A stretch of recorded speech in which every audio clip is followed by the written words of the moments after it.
공자의 사상이 왜 그렇게 중요하냐.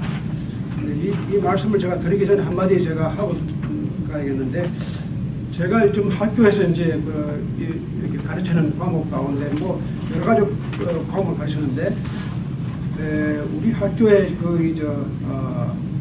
사슈프로 퍼블릭 뭡니까 policy 뭐 가버먼트 그런 게 있죠. 이제 행정 정치 뭐 이렇게 전공하는 그런 과가 있습니다. 그런데 지난 가을에 어떤 그 교수님이 한 분이 방금 은퇴를 하고, 근데 그분이 제 클래스에 들어왔어요. 들어와요. 한 학기를 같이 공부를 했어요. 근데 올 때마다 이상한 질문도 하고 어려운 질문도 하고. 그러니까 가만 때로는 가르치는 사람은요, 그런 사람이 있으면 마음에 부담이 됩니다. 그래서 학생들한테 뭐 이런 말 하든 저런 건 관계없지만, 교수가 앉아있으니까 함부로 말도 못하게 하고, 은근히 이제 이게 스트레스 받거든요. 끝난 다음에 또 이메일 보내요. 뭐 이런 질문도 하고. 그러니까 이제 종종 그런, 작년에 또 물리학 박사가 나이 80이 되는 양반이 은퇴해가지고. 근데 이 미국엔 참 재밌는 것이, 은퇴하신 분들이 학교를 많이 찾아옵니다. 와서 이제 강의를 많이 들어요. 근데 이분도 자기가 정치학, 행정학을 전공한 분인데, 이 종교에 관심이 많다는 거예요. 그래서 이제 자기가 와서 이거 좀 들어보겠다. 그런데 이번 학기 또 들어와요. 그래서 하구나, 이제 됐다. 한숨을 하는데 또 이제 다음 학기 들어. 근데 이번엔 제가 중국 특히 이제 공자, 뭐 이렇게 대학 경영 이 컨퓨셔니즘, 이 유교를 중심으로 하는 강좌라는데, 자기가 보겠다고. 그게 또 들어왔어요. 근데 최근에 며칠 전에 저한테 이메일 아주 길게 보내오고, 자기가 페이퍼를 써가지고 저한테 붙여왔어요. 참 놀랍죠? 자기가 학생도 아닌데, 자기가 미턴인데, 자기가 페이퍼를 썼어요. 써가지고 저한테 그걸 보내왔어요. 참 고맙고, 그래서 제가 읽어보고 이제 답을 하고 그러는데, 그 페이퍼에 뭘 썼냐면, 여러분 혹시 아실지 모르지만,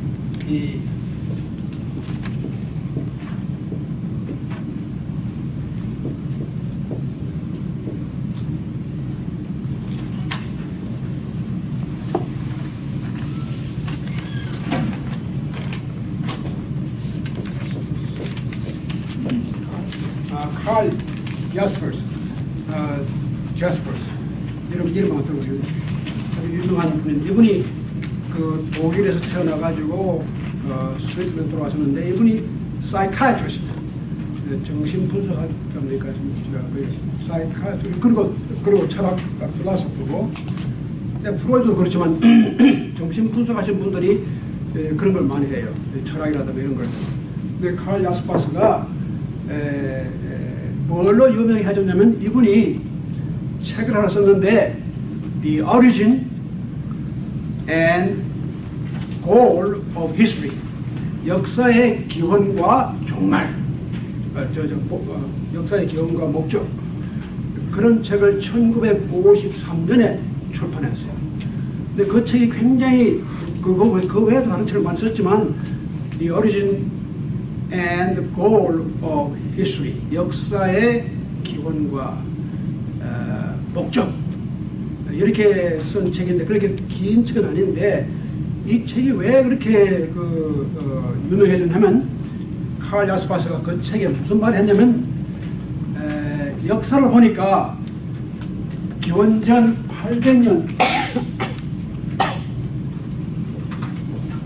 800년부터 시작해서 200년,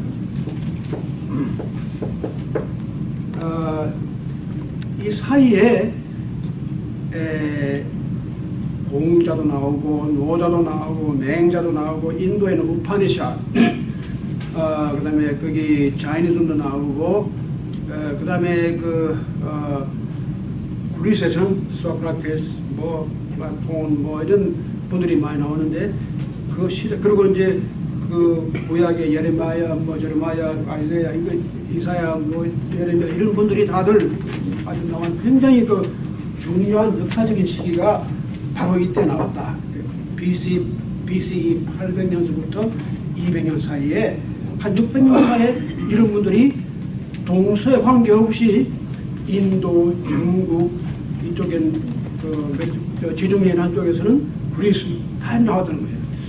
그래서 이걸 갖다가 자기가 뭐라고 이름을 지었냐면 엑셀 에이지.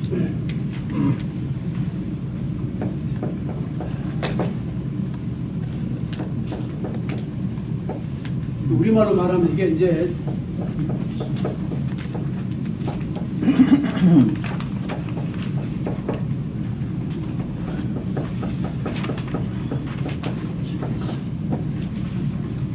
이게 차축 시대다 그런 얘기를 썼어요.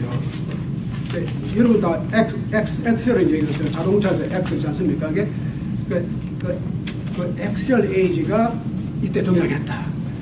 그래서 전 세계적으로 그런 아주 큰 영향을 미쳐서 인류 역사 가운데 하나의 그 터닝 포인트를 만든 것이 바로 이때 나온 거다.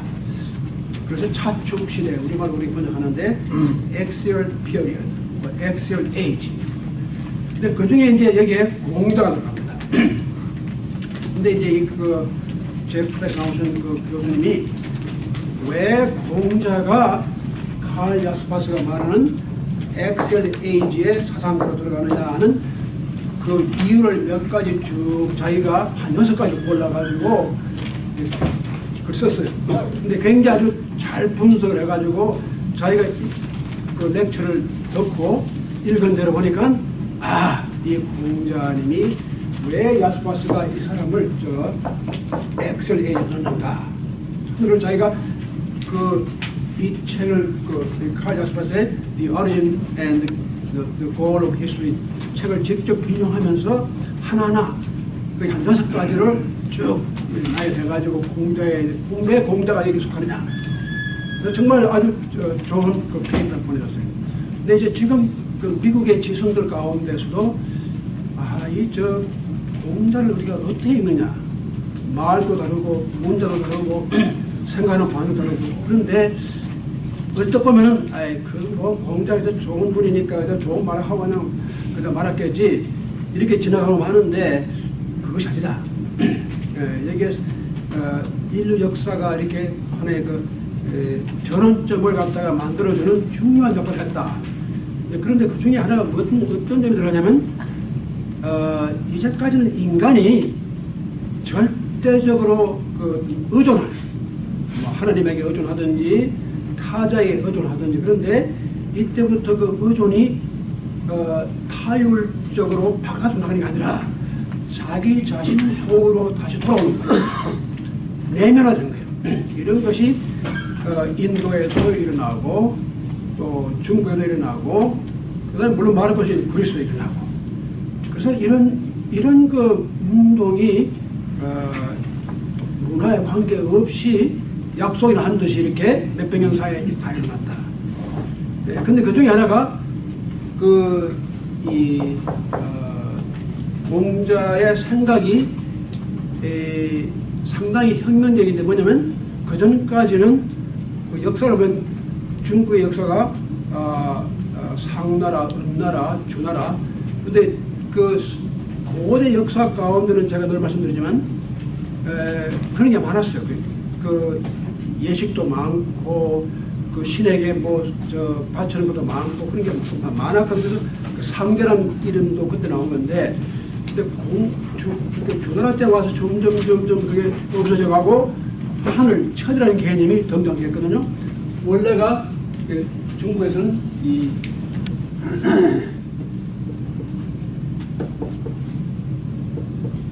상제 그런데 그게 나중에 와서는 이 하늘로 바뀌는 거예요. 하늘이라는 건 그렇게 인격적인 것도 아니고 그냥 막연하게 하늘, 근데 하늘에 뭐가 있다, 하늘의 뜻이다. 근데 무슨 기독교가 믿는 것같이 무슨 하나님같이 그런 뜻은 아니거든요. 근데 공자 때 와서는 이런 사람은 많이 변하는데 여간 이것이 결국은 내면화시키는 거예요. 어떤 초월적인 힘이 어떻게 우리 인간적인 모습 속에서 다시 찾아지느냐. 그런 것을 이제 칼 야스파스가 그런 움직임이 문화를 막론하고 다 일어났다는 거예요. 그런데 제가 전번에 언제 한번 우리 윤 박사님하고 그런 말씀을 드렸는데, 공자가 그 어떤 점에서 그 당시에 좀 다른 사람 다르냐면, 벌써 그러니까 공자가 551년에서 479년, 이분이 사실 그 공자의 시대가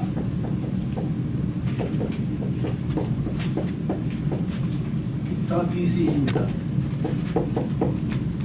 이때에 벌써 합리적인 사고를 했던 겁니다.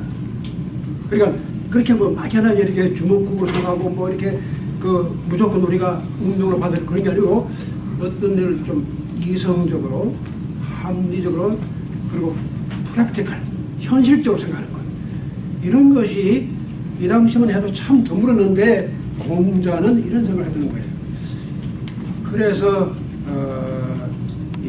이런 어떻게 보면 합리적인 사고가 이 차축 시대를 갖다가 형성하는 중요한 골자가 됐다.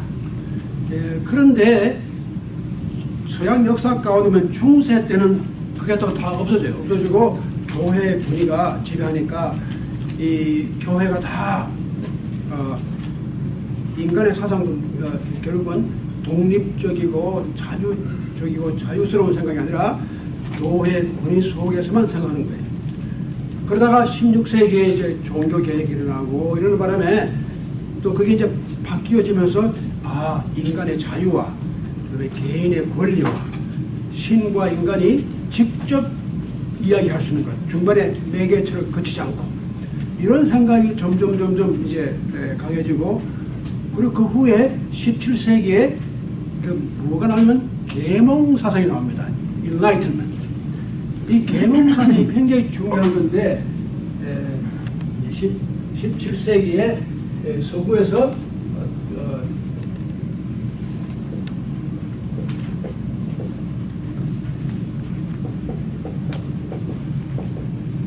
계몽주의라든가 계몽사상, 그러니까 이 계몽이라는 것이 무슨 뭐냐면, 이 몽자는 이거 좀 무지하고 모르는 몽자거든요. 그래서 그러니까 머리를 열어주고 어둠을 헤쳐주고 무지몽매한 그 몽자거든요. 그러니까 그 모름을 깨우쳐주기 위해서 이렇게 열어주는 그런 시기가 계몽. 그래서 영어로 말하면 enlightenment, 우리 말하면 계몽. 이 계몽 사사가 볼테르니, 뭐 존 락니, 이마누엘 칸트니, 데카르트, 다 이런 사람이 건대에 그리고 토마스 제퍼슨, 미국에. 그러니까 미국의 헌법이라든가 미국의 파운딩 파더스, 이 미국을 건국한 사람들의 가장 정신적인 그 영향을 받은 사람들이 계몽 사상이 나왔습니다. 인권 사상, 만민이 평등하다.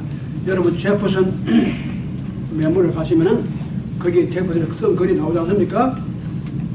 이게 인간은 누구나가 inalienable right, 누구도 부인할 수 없는 신성한 권리가 있다. 이런 것이 다 그 계몽 사상에 나온 거거든요. 근데 이런 것이 그 어떤 사람들은 이 17세기쯤 돼가지고 벌써 중국의 그 서양이 13세기에는 이태리에 마르코 폴로가 가서 여행을 하고 편지를 보내고, 또 1582년에 마토비치가 선교사를 중국에 와가지고 천주 11속을 했는데, 그분이 이제 또 중국의 그 유교에 굉장히 관심이 많거든요. 그런 분들이 보낸 편지를 통해 가지고 이 서구의 계몽주의에 영향을 끼쳤다. 요즘 또 이런 학설을 내는데, 그게 뭐 꼭 역사적으로 그게 맞는지 안 맞는지 그건 모르지만, 그럴 가능성은 충분히 있는 것이, 공자가 그러니까 벌써 몇백 년 전에, 그러니까 551년 거의 기원전 600년경에 이미 그런 생각을 한 거예요. 교육. 공자가 강조해 교육, 사람을 가르쳐야 된다. 깨우쳐야 된다는 거. 그리고 그 인간의 누구든지 인을 타고났다. 이런 사상이 그 서구의 계몽주의를 갖다가 일으키는데도 역할을 좀 했다. 그렇게 보는 사람들도 있습니다. 약간 이제 그렇게 볼 때 어쨌든 간에 기원전 600년 그때의 공자의 생각이 물론 공자는 자기가 절대로 내가 이런 생각을 했다고 한 적이 없습니다. 공자 입장하면 뭡니까? 잘 아죠? 공자는 자기가 한 번도 내가 뭐 세계를 발견했다든지 무슨 계시를 받았다든지 뭐 갑자기 밤에 무슨 뭐 특별한 뭐 은사를 받았든지 그런 게 전혀 없습니다. 공자는 항상 자기는 한 게 하나도 없던 게 자기가 뭐 새로운 말한 거 자기가 뭐 저작한 건 없고 그 공자가 늘 절개하는 말이 뭡니까? 예. 그게 아주 중요한 부분입니다. 수리, 부자. 자기는 무엇을 쓰거나 뭘 이렇게 한 게 없고, 그러나 부자. 자기가 그렇게 만든 게 없다는 게 수리, 부자. 자기는 그냥 있는 것을 전해줬다랍니다. 그러니까 이제까지 내려오는 전통을 그 다음 세대에 전해주는 것이 내 사명이었지 내가 무엇을 창조한 건 아니다. 부자이라는 말, 소리 내가 그것을 받아가지고 넘겨준 거고 내가 만든 건 하나도 없다. 자기는 항상 이렇게 얘기하는데 그 과정 가운데서 이미 그 수리 부작 자체가 이미 하나의 작품이에요. 그렇게 넘기면서 그걸 해석하고 다시 그걸 갖다가 깊게 만들고 그래가지고 이 공자의 수리부작이지만 그 내용이 깊어졌는데 이렇게 보면 그 논어의 내용이 굉장히 그 인간을 중심으로 다루면서도 또 한편 하늘을 반대하거나 완전히 인간 격언에 빠진 게 아니라 인간이 깊어지면은 곧 하늘과 연결이 된다. 자꾸 하늘을 바라볼 게 아니라 인간을 깊게 연구하고 cultivate 우리가 수기 그래서 가장 공자의 말이 그런 말을 많이 씁니다.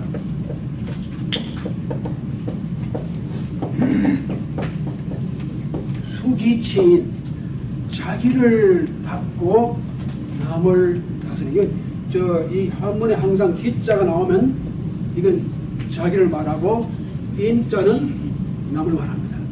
그래서 기자는 자기를 닦고 남을 잘 다스려주고 이런 것이 그 성인군자의 길인데 이걸 보면은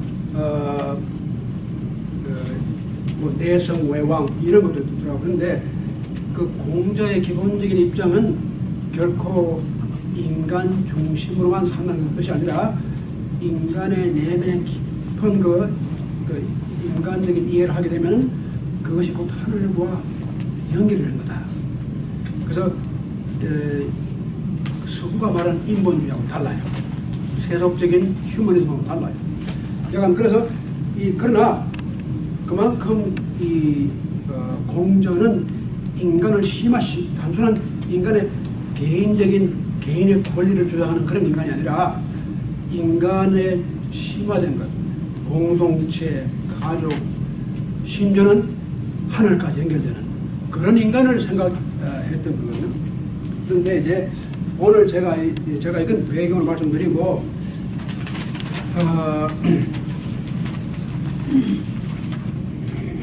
오늘 이게 지난달에 제가 그냥 이렇게 살짝 그냥 서론으로 맛만 잠깐 보고 넘어가는데 오늘 이걸 본격적으로 좀 여러분에게 해석해드립니다.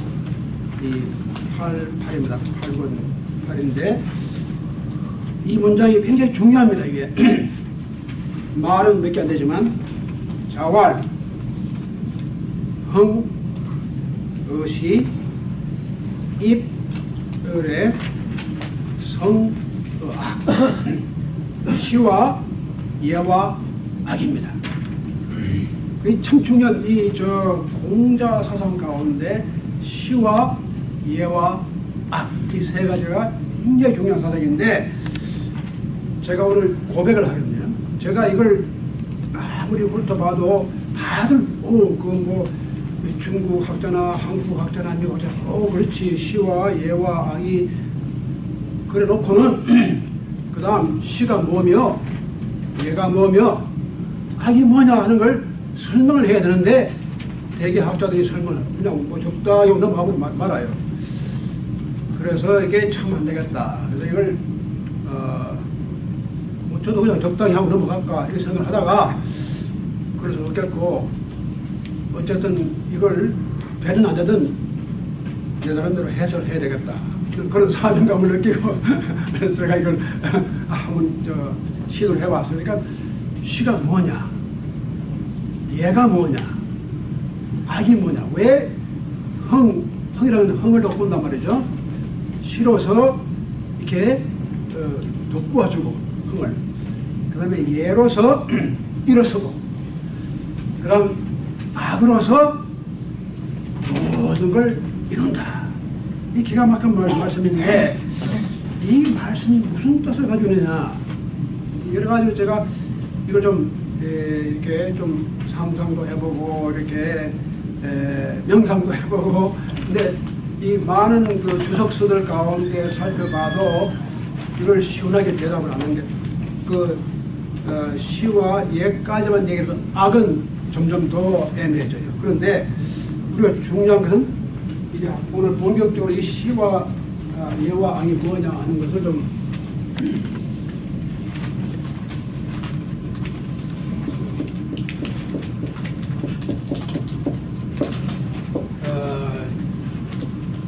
포에트리.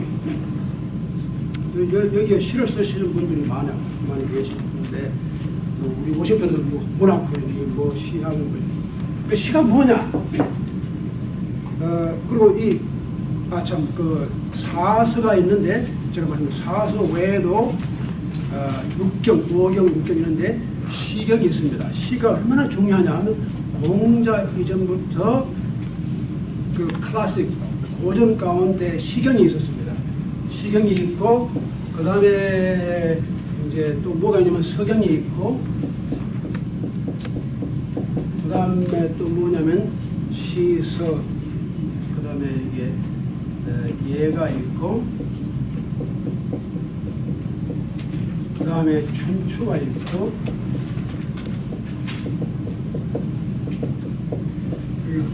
하나, 둘, 셋, 넷. 여기 있고, 절경이 있고, 그 다음에 악이 있습니다. 자, 그러니까 시경이 있고, 서경이 있고, 예서가 있고, 춘추가 있고, 역은 주역입니다. 여기 있고, 악이 있고. 그래서 이걸 사서, 육경, 대개 사서 5경에 거쳐가는데 악을 빼고 5경입니다. 근데 악이 들어가면 6경이 돼요. 근데 우리나라 이 율곡이 이 악을 굉장히 넣었어요. 그래서 중요하다. 그래서 그 율곡 선생은 항상 사서 6경을 삼았어요. 우리 나중에 우리 되면 또 율곡 얘기를 많이 하겠지만 신사임당 이야기 다. 그런데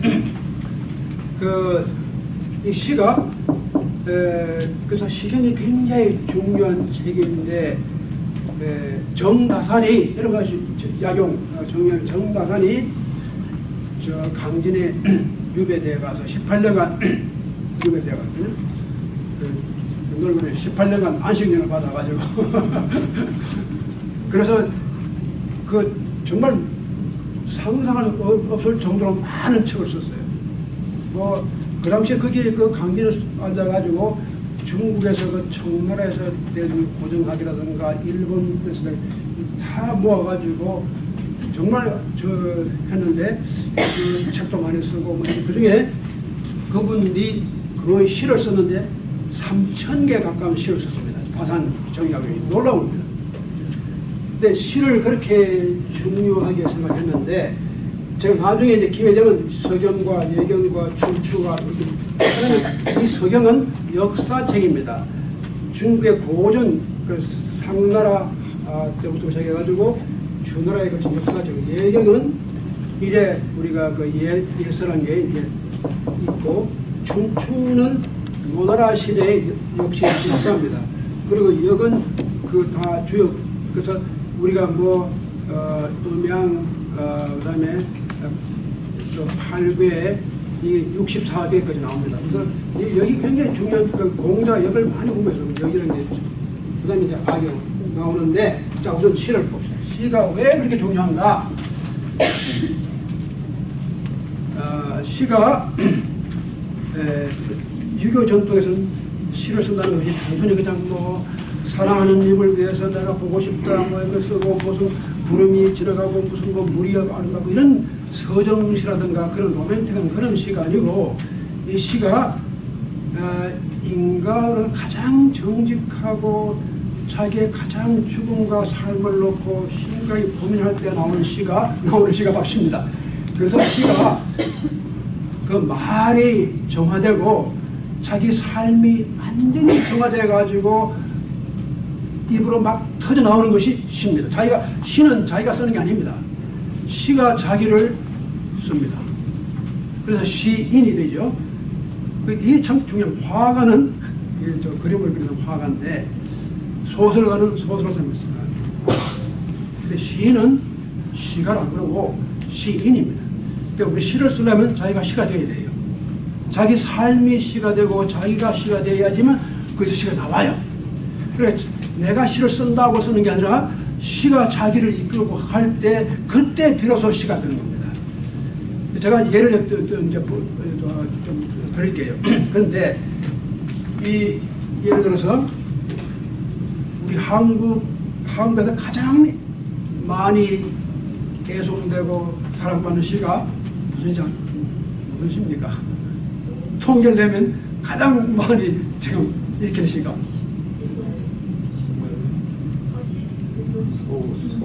윤동주의 서시입니다. 그 왜 윤동주의 서시가 그렇게 중요하냐? 물론 그분이 애국자고 뭐 국가를 위해서 성장했지만, 그 윤동주의 시가, 서시가 보통 시가 아닙니다. 죽는 날까지 하늘을 우러러 한 점 부끄러움이 없기를. 놀라운 말입니다. 하늘을 우러러 한 점 부끄러움이 없기를.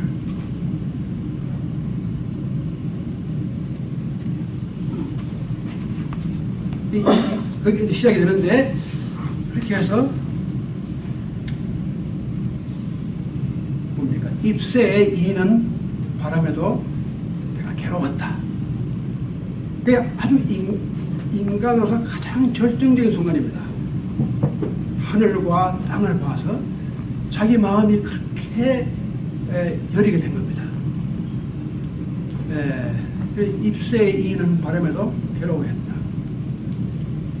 별을 노래하는 마음으로 모든 죽어가는 것을 사랑해야지. 가장 인간의 그 본연적인 철저한 자기 고백입니다. 별을 노래하는 마음으로, 우주를 노래하는 마음으로 이 모든 것이 죽어가는 것을 내가 사랑해야겠다. 그리고 나는 나에게 주어진 길을 가야겠다. 이걸 마지막으로 나오는 것이 오늘 밤에도 별이 바람에 스치운다. 이게 상당히 아주 감격적인 시입니다. 이것은 자기 삶이 시가 되지 않으면 쓸 수 없는 그런 시거든요. 그래서 그런 시가 우리에게 감동을 준단 말이죠. 근데 그것은 단순한 어떤 뭐 이렇게 경치가 좋다거나 뭐 누구를 위해서 사모하는 마음이, 그게 아니라 인간의 실존적인 자기의 삶과 자기 죽음을 내다보면서 가장 인간의 정직한 모습으로 자기를 바라보는 그러한 고백입니다. 그것이 시거든요. 그래서 시가 상당히 중요합니다. 그런데 정몽주가 쓴 시를 보세요. 자기 죽음을 놔두고 이 몸이 죽고 주고. 그러니까 그런 것이 이제 시죠. 시가 결국 자기의 삶과 죽음을 자기가 그 안에서 수락을 하면서 고백하는 그런 시입니다. 인간의 마음이 그게 시와 하나가 되어야 돼요. 제가 이제 애송하는 시가 또 하나 있는데 이 시를 쓰신 분은 여러분이 잘 모를 겁니다. 한국의 시인인데 자기 마음을 이렇게 표현해요. 나의 마음은 고요한 물결, 바람이 불어도 흔들리고 구름이 지나도 그림자같이 느껴. 돌을 던지는 사람, 고기를 낚는 사람, 노래를 부르는 사람. 이물과 외로운 밤이면 별은 고요히 물 위에 뜨고 숲은 말없이 물길을 세우나니 행여 백조가 오는 날 이 물결이 어지러울까 밤마다 꿈을 덮노라. 자기 마음의 상태를 아주 정말 저는 중학교 2학년 때 이 시를 국어 교과서에서 김광섭이란 시인인데 그렇게 유명한 시는 아니지만 이 시가 마음이란 시입니다. 인간의 마음의 가장 순수한 모습이에요. 바람이 불어도 흔들리고 구름이 지나가도 그림자가 지나. 자기 마음을 상처를 주는 돌을 던지는 사람도 있고 때로는 낚시를 해간 자기 마음에서 뺏어간 사람도 있고 때로는 거기 와서 노래를 부르면서 자기를 위로하는 사람도 있고 아주 얼마나 아름다우십니까? 그래도 이제 행여 백조 어느 날 인물과 어지러울까 밤마다 꿈을 줬더라. 근데 그런 아주 자기 마음에 이런 글을 쓴다는 이런 시를 쓸 때는 자기의 생활과 자기 마음이 하나가 돼야 돼요. 그 고백으로 나온 게 시입니다. 자, 그런데 이 시를 좀 제 멋대로 해석하지만 이 글자를 보면 말씀 원자거든요. 더하기 이게 뭡니까? 절사자거든요. 이 시랑 말을 하고 절이 왜 이렇게 합해졌느냐? 절과 왜 말과 절이 이렇게 협하면 시가 되느냐? 이것도 하나 재미있는 얘기입니다. 제가 오래전에 보스턴에 문수사라고 저 바깥에 절이 하나 있는데 한 20년 됐는데 거기를 어떤 우리 갔었는데 그 문수사에 사는 그 주지 이름이 도범입니다. 도범인데 그 절에 사니까 이름이 절도범입니다. 그래서 내 이름이 절도범입니다. 도범인데 절에 사니까 절도범입니다. 네, 그런데 이 절이라는 말이 어디서 나왔는가요? 혹시 이 절이 무슨 뜻입니까? 절이 어디서 나온 것 같습니까? 왜 절을 절이라고 부릅니까? 물론 저 한문서는 사찰이 되는데 왜 절을 절에 가자? 응? 혹시 생각이 나세요? 왜 절에 맞습니다. 이 절에 가면 절을 하니까 절이 뭐 100배를 하든지 3000배를 하든지 이 절을 하니까 절이라. 저도 그런 생각 해봤는데 또 한 번은 제가 얼마 전에 한국에서 무슨 학교에 있어서 갔다가 우리 그 그룹이 이렇게 하루를 해서 천안 뭐 이렇게 현충소도 보고 이렇게 해서 그거 절을 갔더니 그 절에 스님 한 분이 나와가지고 여러분 왜 절이라고 하는지 아십니까? 그러니 절은 절로 다 일이 됩니다. 그래서 절이라고 합니다. 그것도 일리는 말이에요. 절로 무슨 그래서 다 자연스럽게 스폰테니어티 어떤 의식이라든가 무슨 이렇게 바깥에 어떤 그런 강압 의식이 없이 모든 것이 절로 흘러가듯이 그래서 절이라고 한다. 이야기는 그래서 이 절과 말이 시가 됩니다. 그 말은 여러분이 절에 가서 시를 쓰라 그런 말이 아니고 말이 절이 된다는 게 무슨 뜻이냐. 우리가 말을 하지만 이게 다 말 같잖아 말을 하거든요. 근데 말 같은 말을 하려면 절에 가야 돼요. 근데 그 말은 실제로 절에 가는 게 아니라 우리가 절이 돼야 돼요. 이 템플, 사자가 템플입니다. 말이 템플이 되는 겁니다.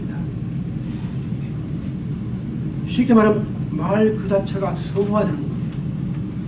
Sacred language. 종교적인 측면이 있습니다.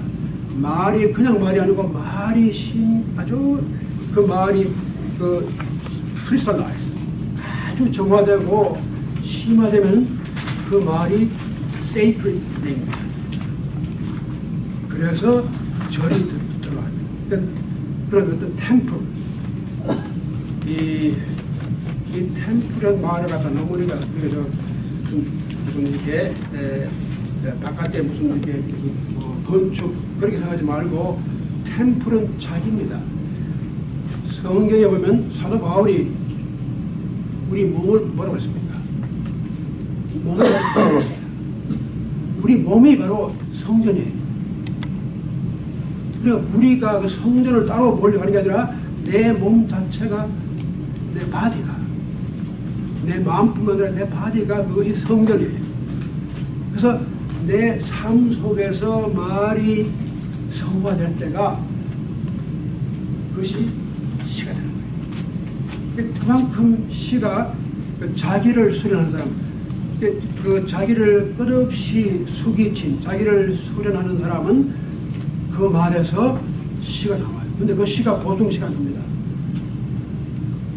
그냥 우리가 뭐 꽃이 아름답고 뭐 해가 지니 뭐 서해 그런 시가 아니고 자기 삶 속에 아주 정직한 그리고 정말 자기 삶을 갖다가 찢어내는 그런 아픔이나 슬픔이나 기쁨까지도 거기서 저절로 나와요.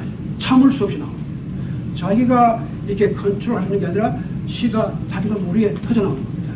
이랍션, 영어에 말하면 이랍션이에요. 그게 이랍션, 폭발해서 나오는 거예요. 이 함석근 선생님이 종종 그런 말씀을 해요. 이랍션을 합니다. 인간이 때로는 어떤 경계에 따르면 폭탄같이 이렇게 터진다는 거예요. 근데 그것이 상당히 중요한 말입니다. 이 종교적으로도 그렇고 또 우리가 문화적으로 그렇고 인간이 어떤 한계에 달하면 이게 터져나와요. 자기도 모르는 사이에. 그래서 이제 어떤 분이 이런 말합니다. 우파니샷, 이 인도의 베다경을 읽으면은 이 천지가 어떻게 창조되느냐. 근데 우리 기독교나 유대교에서는 하나님이 태초에 하나님이 천지를 창조하시냐. 그래서 하나님이 이사가지고 창조했다고 생각하는데 그 베다경에는 천지 창조를 상당히 재미있게 했는데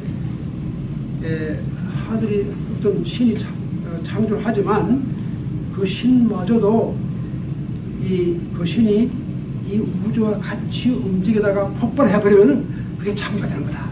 그래서 하늘이 생기고 땅이 생기고 모든 게 생기는 게 그게 폭발해서 나온다. 그런 말씀인데 시가 바로 그겁니다. 자기 삶 가운데 그 삶이 정화되고 그것이 그냥 폭발될 때 나오는 거예요. 어쩔 수 없이 나옵니다. 그만큼 시가 굉장히 심각한 거예요. 시어리스한 거예요.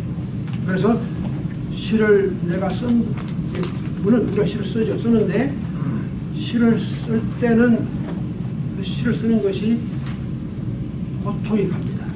글을 쓴다는 게 항상 고통이에요. 그러니까 무엇을 쓰려고 그러면 굉장히 힘이 들어요. 그런데 이것이 어떤 경계에 들어가면 나도 모르게 글이 나와요. 그럴 때 그게 시가 되는 거거든요. 그래서 이 자기 수련의 과정이 없이는 그런 시가 나올 수가 없지 않느냐. 시가. 그 다음에 얘가 뭐냐. 그 시를 가지고, 그 시가 바로 인간의 마음을 흥분시키는데, 이 흥분한 흥자를 갖다 우리가 당연히 무슨 술 마시고 이렇게 해가지고 그런 흥분, 그런 흥분이 아니고, 마음이 우리가 잠잠하던 그 마음이 어떤 그런 놀라운 힘에 의해 가지고 마음이 다시 이제 어떤 자극을 받습니다. 아, 그렇지. 그 깨달음을 향해서 자극을 받는 것이 시입니다. 시를, 그래서 좋은 시를 읽으면 그 시가 자기 가슴을 두드려줘요. 그래서 시로서 우리가 스티뮬레이트, 자극을 받고, 그 다음 예가 뭡니까? 예로서 일어선다. 예. 이게 상당히 큰 문제인데, 얘가 뭐냐?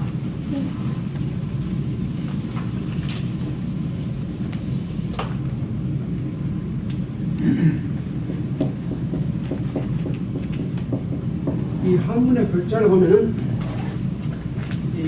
이게 다 두 개로 되어 있는데, 이건 다 뭐 기도하고 이런 그런 것이고, 여기에 이게 원래가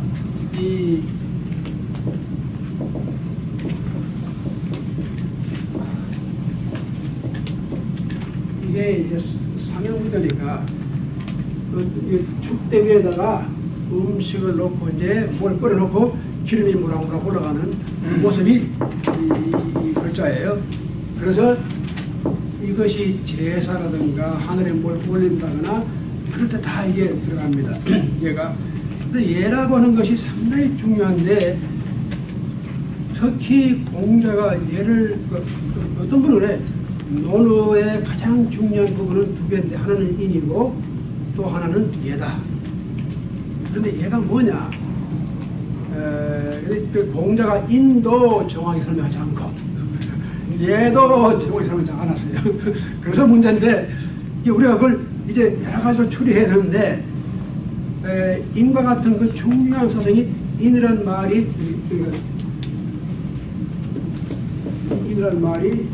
논어에 105번 나옵니다. 그런데도 공자가 한 번도 바로 이게 그 인이 이거다 이렇게 정리를 해본 적이 없고, 아마 이것이 인에 가까운 뭐 인하고 좀 가깝다든지, 꼭 한 번 그 인을 설명하는데 뭐냐면, 인이 뭐냐? 그러니까 인은 인은 뭡니까? 덕기, 공매, 자기를 이기고 예로 돌아가는 것이 그게 인이다. 꼭 요거밖에 안 하는데, 저게 이제 나오면 앞으로 제가, 오늘은 제가 여기까지 안 들어가 있는데, 얘가 요 정도밖에 설명 안 했거든요. 그러면 뭐 지금 얘가 뭐냐? 또 얘가 뭐, 그러면 인이 곧 자기를 극복하고 예로 돌아가는 게 있냐고 했으면 그 얘가 무슨 뜻이냐? 지금 나옵니다. 그래서 이 예를 어떤 분은 제가 저번에 헐버트 핑가르 같은 분은 공자의 논어를 전부 예로서 이해합니다. 근데 예를 우리가 흔히 이것도 좀 문제입니다. 우리 한국 유교 뭐 학자들이라든가 또 일반 대중이 예를 갖다 너무 잘못 생각하고 있어요. 아주 딱딱하고, 이 예가 무슨 뭐 항상 어디 가서 절하고 말이죠, 이런 인사하고 이런 뭐 예를 너무 그 형식화 시키는 바람에 예란 말 듣기면서 아이고 머리 아파, 예 그 골치 아픈 거, 이 예에 대한 부정적인 인상을 가지거든요. 그런데 그 유교에서는 인과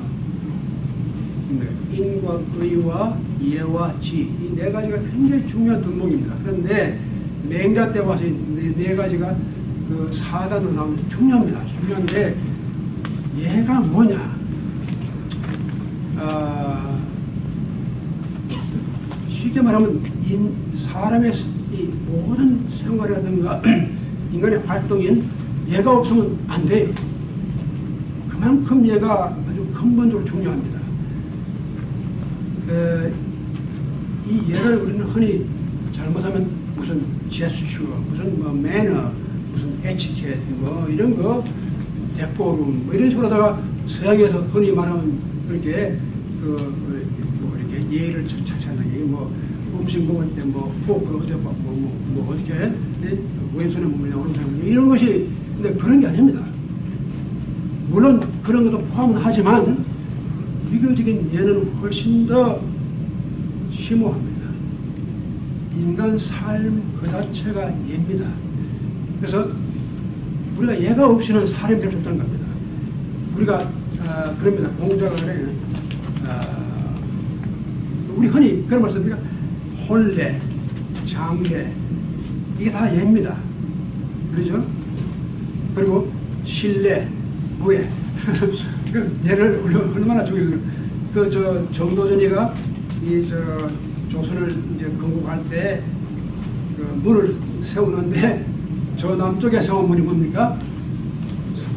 숭례문입니다. 가장 중요한 문을 갖다가 숭례예를 받드는 우리가 그 예가 그만큼 중요한데 예가 흔히 그냥 억압적으로다가 강제적으로 그냥 맹목적으로 어떤 형식을 따라가는 그런 식으로 생각하는데 그게 아닙니다. 제가 말씀드렸듯이 이 예가 이렇게 어떻게 보면 예가 우리가 하는 게 오늘 점심 때 하는 게 예입니다. 잔치하는 게 예입니다. 그래서 이제 음식이 이렇게 막 김이 올라가고 무릎으로 올라가고 이게 예를 우리가 쉽게 얘기하면 사람이 모여가지고 같이 셀러브레이트하고 같이 즐기고 공동체 의식을 같이 가지고 이렇게 그러면서 그걸 하늘에 올리는 것 이게 제의입니다. 그래서 그것이 예라. 그래서 아까 우리 김명기 회장님이 말씀하셨듯이 예수님이 가나의 혼인 잔치집에 가서 이제 물로 술을 만들었는데, 근데 이제 많은 주석가들이 이 성경의 주석가들이나 뭐 이런 사람들이 설명하는 거 보면 하나같이 이렇게 생각합니다. 아, 예수님은 남녀가 만나서 결혼하는 것을 축복하신 분이다. 그것을 증명하기 위해 가지고 저기 가나의 혼인잔치집에 가서 포도주를 만들어줬다. 이건 바로 인간이 남자와 여자가 홀대해서 이게 결혼하는 것을 갖다가 예수님께서는 적극적으로 찬성하고 그걸 축복해 줍니다. 물론 맞는 말이죠. 그런데 그런 설명은 그렇게 깊이가 없어요.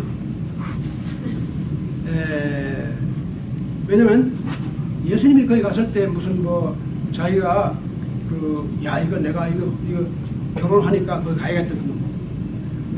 또 포도주를 만들 때 이거 결혼식이니까 내가 그런 의식이 전혀 없습니다. 그 성경을 잘 읽어보면은 그 당시에 예수님은 그냥 뭐 이렇게 어떻게 놀다가 그 집에 간 거예요. 갔는데 잔치집에 찾아간 겁니다. 그런데 갑자기 자기 어머니가 마리아가 찾아와서 야단났다. 지금 술이 떨어졌다는 겁니다. 뭐 술 좀 떨어지면 어때? 밥 있고 먹을 거 있고 물 마시면 되는 거지. 술 떨어진 게 그렇게 뭐 긴급하고 그렇게 응급적인 거 필요 없습니다. 그런데 왜 예수께서 마리아의 자기 어머니의 술이 떨어졌다는 말을 그렇게 심각하게 생각해가지고 거기서 기적까지 행했을까? 그건 단순히 우리가 생각해보죠. 그런 거 뭐 술 좀 있으면 있고 없고 그러면 왜 기적까지 베풀어가지고 사람이 굶어 죽는 것 아닌데 술을 만드느냐 말이죠. 근데 그건 조금 설득력이 없어요. 제가 볼 때는 그냥 혼인잔치에 그냥 뭐 예수께서 축복해 줬다. 좀 더 깊이 말하면은 예의 문제입니다. 잔치라고 하는 것은 예입니다. 그 예에 술은 꼭 필요한 겁니다. 그 술이 하늘과 사람과 신과 인간과 인간과 연결시키는 연결고리가 돼요. 그래서 옛날에 그 상나라 때나 어느 나라 때 보면 이 술잔들이 발굴을 하면은 요즘 그 중국에서 그 발굴 작업을 많이 하거든요.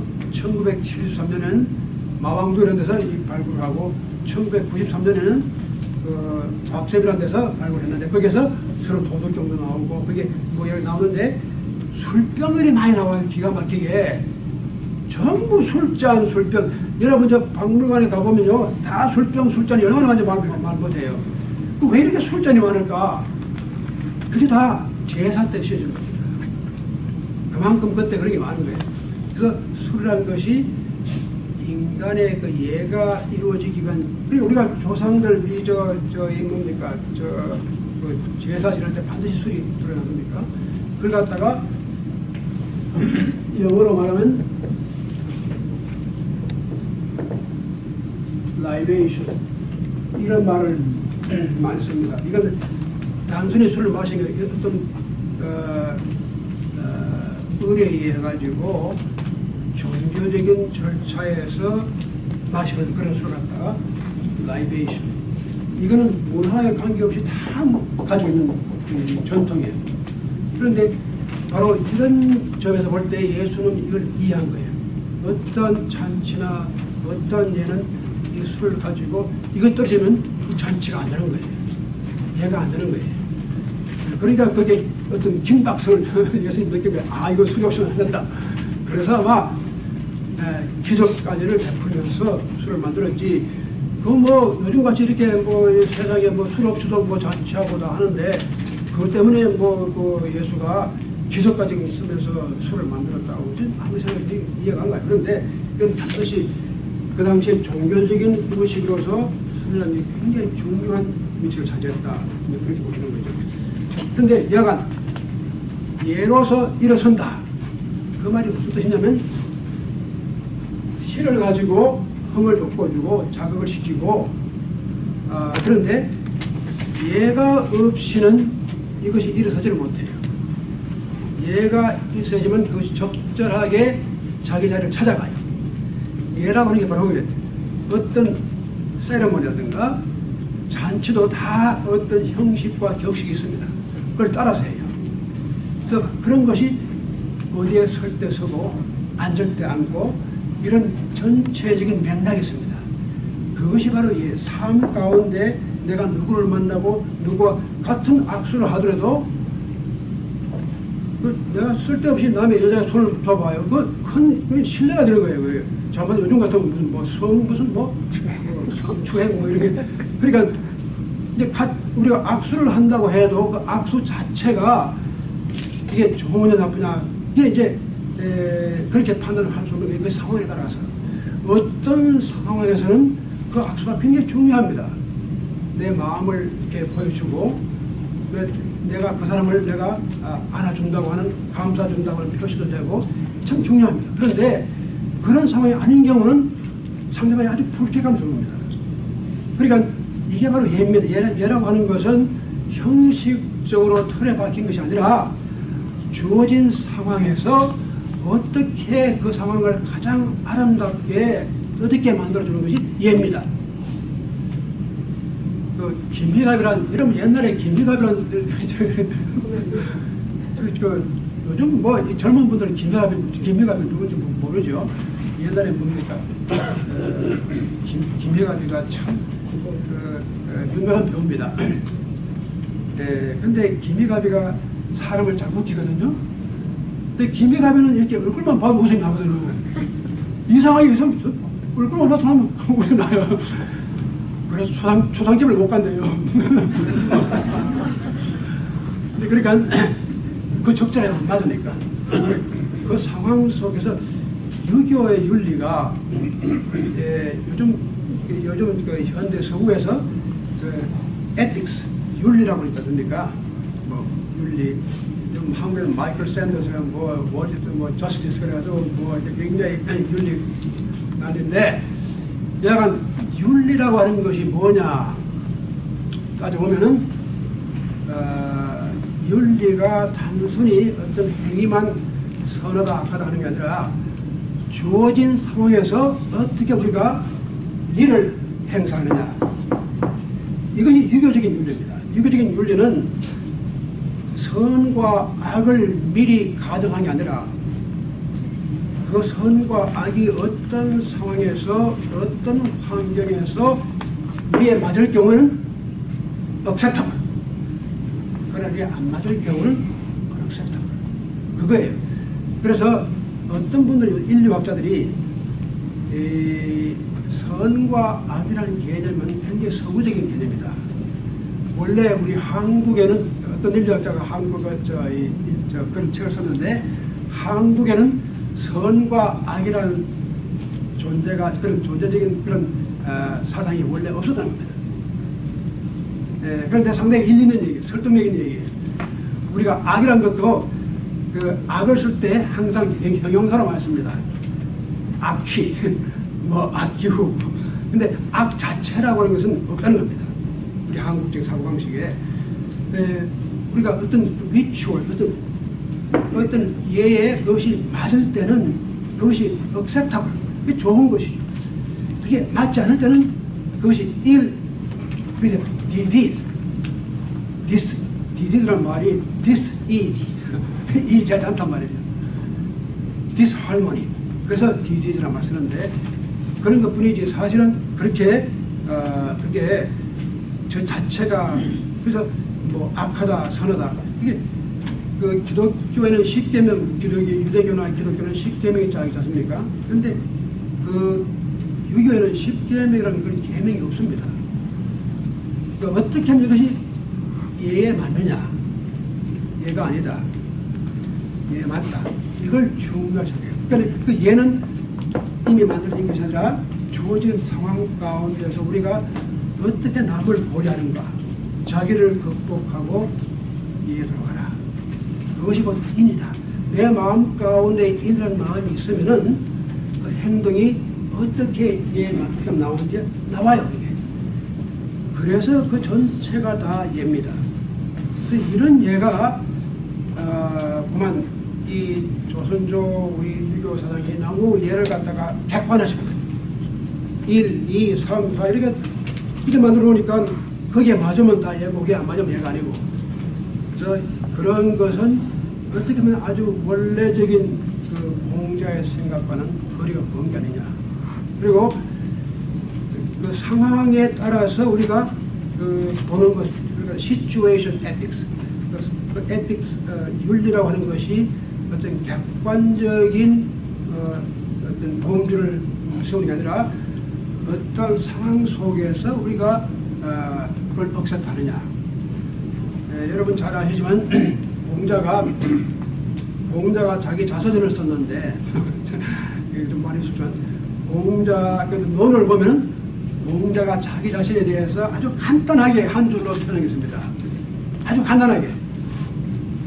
자, 이 유명한 구절인데 내가 15세에 뭡니까? 입지. 내가 배우기를 맘먹었고 30에 내가 일어섰고 40에 부록 40에 따라서는 한 번도 내가 의심해 본 적이 없고 50에 지천명 천명을 알았고 60에 이순 내 귀가 내 들은 것을 따라가고 70에 뭡니까? 뭡니까? 내가 고해 종심 그게 뭡니까? 의욕 내가 desire 내가 하고 싶은 걸 그대로 했다는 거예요. 그런데 이상하게도 한 번도 그것이 원칙을 어긋난 적이 없는 거예요. 불유거 참 이게 저 같으면 그게 뭐 제 마음대로 한다면 뭐 엉망진창이랄까 내가 세상이. 근데 공자는 그게 즐거워서 자기 마음대로 따라왔는데 지나고 보니까 자기가 무슨 그걸 미리 알고 이거 그러니까 해야지 좀 그러니까 안 해야지 그런 판단하기 전에 자기 마음보다 따라간 거냐. 따라갔는데 그것이 다 결과적으로는 다 turn out to be right things to do. 이것이 예의 경지입니다. 그러니까 우리가 예를 더 깊이 이해하면은 형식적인 데 메인이 얘가 아니고 자기 삶이 이미 자연스럽게 자기 마음에서 우러나온 것이 그대로 따라가는데 그 자체가 한 번도 어떤 원칙이라든가 옳은 것을 저버리지 않았다. 같은 행동이라도 때로는 제가 이거 예를 좀 여러분 불교 예를 좀 들어야 이제 한 번은 스님이 이렇게 이제 길을 가는데 자기 제자를 둘 데리고 마침 장마가 져가지고 저 내과에 그냥 물이 그냥 범람을 했는데 자, 저 건너가야 되는데 어떤 아주 아름다운 젊은 여인이 강가에 서가지고 저 강을 못 건너고 서 있단 말이죠. 안타까워서 자 보니까 난감하단 말이죠. 저 어떻게 할 것이냐. 다리도 없고. 근데 이제 그 스님이 이제 그 제자 둘을 데리고 따라오다가 그 아들이 성큼 가서 그 여인을 업고 강을 건넌단 말이죠. 그 제자들이 우리 스님이 어떻게 젊은 여자를 저렇게 손목을 잡고 이렇게 안고 난리 난 거예요. 속으로 지금. 근데 감히 말을 못하고 그냥 따라간 거예요. 그래서 강을 탁 건너가서 이제 그 스님이 그 여인을 탁 내놓고는 그냥 아무 말 없이 걸어가는 거예요. 그러니까 이 제자가 더 답답한 거예요. 무슨 말을 한마디 해야지 그냥 걸어가니까 이상하다. 이걸 좀 그래서 뭐 이렇게 좀 감상이라도 좀 얘기를 한다든지 뭐 좀 거기다 카멘트가 없어요. 그래서 이제 참다가 이제 도중에 이제 한 그 노비스가 이 젊은 중이 스님한테 이제 질문해요. 아니 아까 그러면 1시간 2시간 걸어가도 계속 말이 없으니까 아까 저 강 건널 때 왜 그 여자 있었지 않습니까? 근데 그 여자를 이렇게 안고 뭐 업고 이렇게 건너왔는데 자꾸 이제 그래서 말을 좀 끄집어내가지고 자기 이제 선생님 무슨 말씀 하시는가 좀 들어보려고 하는데 결국은 그런 질문하니까 하는 말씀이 야야야 나는 오래전에 벌써 그 여인을 업고 가는 데서 그게 내려주고 지금 너는 아직도 그 여인을 업고 가느냐. 이게 상황과 마음의 문제예요. 같은 행동을 했지만 그 스님에게는 조금도 문제가 안 되는 거예요. 다른 사람들은 그걸 무엇을 삼고 뭐 가십을 만들고 말이죠. 나도 낫겠지. 그런데 그런 상황에서 그게 뭐 너무나 그게 상황에 맞는 그게 말하면 그런 의미에서 예라고 해요. 그렇게 하지 않는 제가 또 예를 들까요? 예수님이 이 바리새인들하고 상당히 사이가 안 좋았거든요. 바리새인들은 항상 예수님이 뭐 하나 꼬집어내가지고 그냥 공격하고 말이죠. 비판하는데 한 번은 예수님이 안식일 날 밀밭을 지나가다가 밀밭을 꺼내가지고 이걸 비벼가지고 잡혔다. 이 안식일은 절대로 일을 하면 안 되는 거예요. 그걸 문제로 삼은 거예요. 근데 그리고 안식일 날 뭐 병자를 고친다거나. 근데 그 당시 유대법에서는 절대로 그건 하면 안 돼요. 그런데 예수님은 또 그뿐입니까? 종종 이 바리새인들이 예수를 갖다 욕을 할 때 저 사람은 먹기를 좋아하고 마시기를 좋아하는 사람입니다. 또 심지어는 기생들을 이렇게 뭐 좀 이렇게 그 당시 사회에서 굉장히 이렇게 천대받던 그런 여자하고 몰려가지고 술도 마시고 이게 말도 안 되는 소리예요. 이게. 그러니까 한 번은 어떤 여인이 쳐다봐가 자기 눈물로 예수님의 발을 씻기고 그 머리칼로 다 닦아내고 거기다가 비싼 나드 향유를 보셨습니까? 이걸 보고 심지어는 제자들까지 욕을 했어요. 우리 선생님이 저럴 수가 있느냐 말이야. 저 비싼 걸 자기가 팔아가지고 가는 사람한테 주지. 그런데 자 봅시다. 우리가 그러니까 어떤 객관적인 어떤 법이라든가 예를 세워놓고 판단하는 것이 아니라 어떠한 상황 가운데서 어떠한 관계 가운데서 그런 행동이 이루어지느냐. 이것이 문제입니다. 그래서 그게 맞게 이루어지는 것이 예라고. 그게 맞지 않는 것이 신뢰입니다. 그걸 무시하는 것이 무례입니다. 이제 알죠? 무례가 뭔지 신뢰가 뭔지 그겁니다. 그러니까 상대방이 그러니까 그 공자의 명언이 겁니다. Do not do unto others whatever you do not wish to be done unto you. 내가 상대방이 나한테 해서 내가 싫어할 건 너도 하지 말아라. 그런 거 아닙니까? 그런 원칙을 가지고 우리가 추리하면 얼마든지 어떤 것이 적절한 행위가 되냐. 그래서 굉장히 이 예가 중요하게 나오면서 나중에 우리가 또 이제 이 악을 조금 더 하고 이 악을 꼭 해야 됩니다. 이것도 이 악이 문제가 그래도 제가 여러 가지 주석서를 많이 보고 했는데 이 학자들이 악에 대한 설명을 안 해요. 시와 예와 악이다. 그런데 이 악을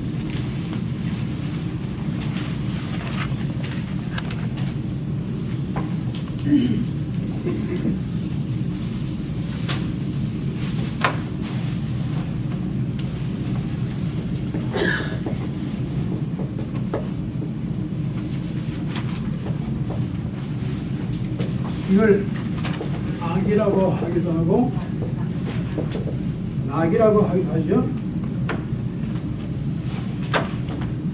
이 두 가지로 읽습니다. 근데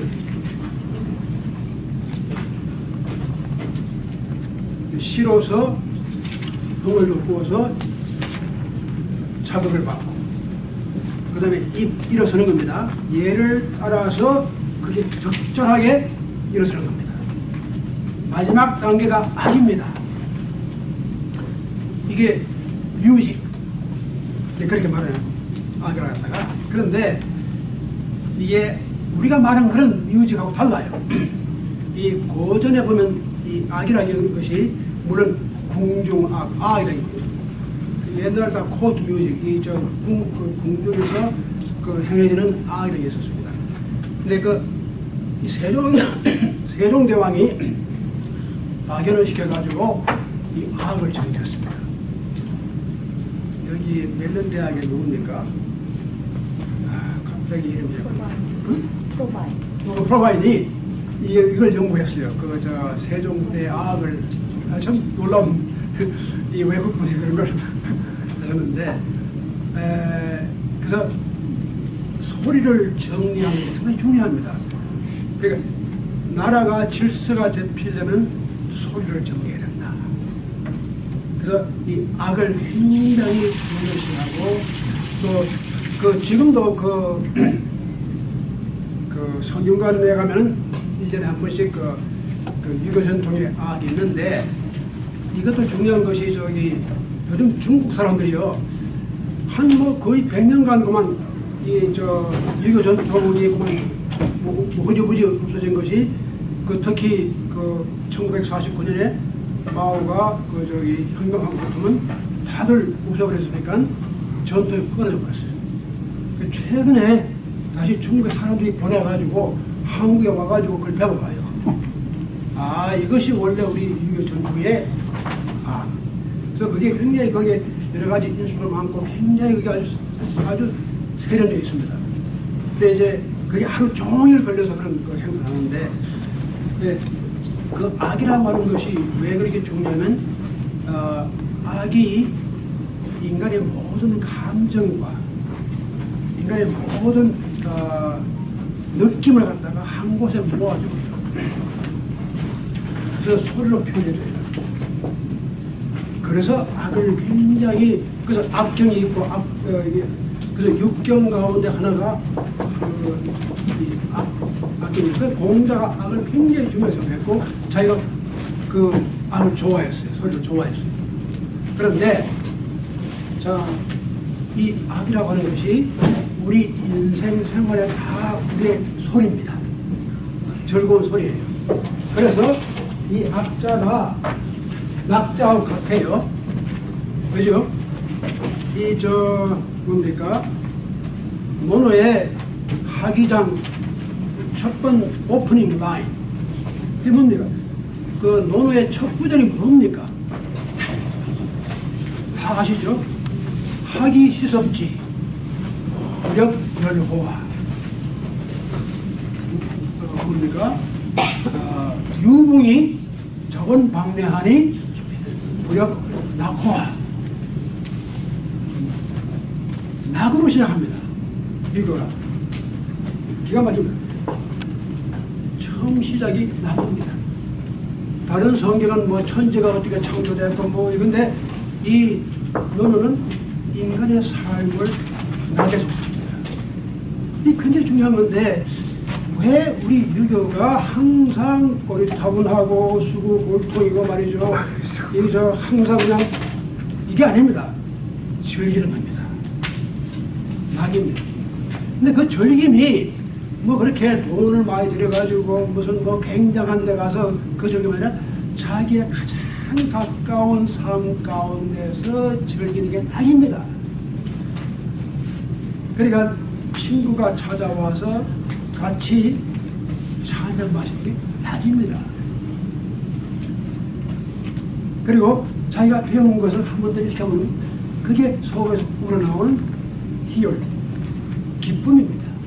그래서 이 유교가 낙과 낙을 참 중요해서 있는데, 자, 이 보세요. 이 글자를 갖다가 조금 이렇게 하면